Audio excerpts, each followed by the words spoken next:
Waste pickers are a common sight in South Africa and they play a critical role. But during the lockdown, they've not been given essential worker status, and this has left many of them destitute. Now, government says it will provide some interim relief. To discuss this, I'm joined by Environment Minister Barbara Creecy. A very good morning to you, Minister. How does this work? How are you going to help the waste pickers? Good morning, Jane, and greetings to all your viewers. Well, we have a partnership with Packaging SA, and they have put out a call to all of their members. So far, we've managed to collect about 800,000 rand, and we're experimenting with something new. We've been working with the two waste reclaimer organizations. They have given us the beginnings of a database with cell phone numbers on it, and we are making transfers into people's accounts so that they have a little basic something that they can use to buy food. We're using this mechanism because last week we started experimenting with distributing food parcels. This was obviously logistically a very complicated exercise. And we're very concerned about those who are living in small towns and outlying areas. And we find that this is a much quicker way of getting through to the waste pickers.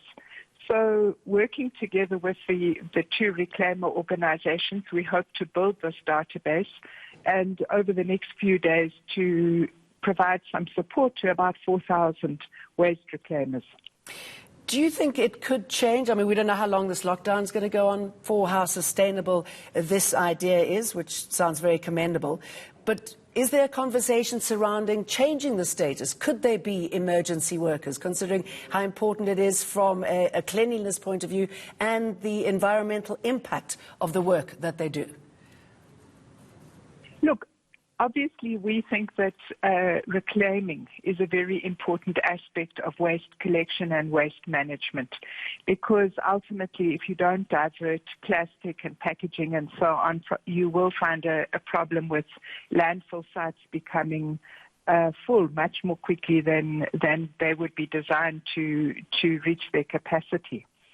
But I think that what we also understand is that waste picking is a hazardous occupation. I think that we are still putting in place regulations around how waste from COVID health sites and also from households must be managed. And I think the waste pickers themselves understand that their work is dangerous. And in the context of a pandemic, it can be more dangerous.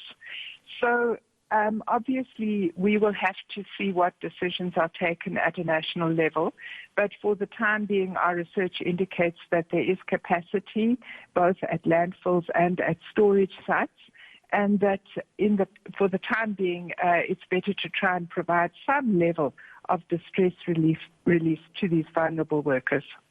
How worried are you? I don't know if you've seen the pictures today, but we, seeing a lot of people in Alexandra queuing for food vouchers, which may or may not come. None of them are wearing any masks. I'm just wondering what the conversation is amongst you lot in government about the concerns of society, the impact that the lockdown is having, the fact that the waste pickers, amongst many others, cannot get the sort of money that they need to survive.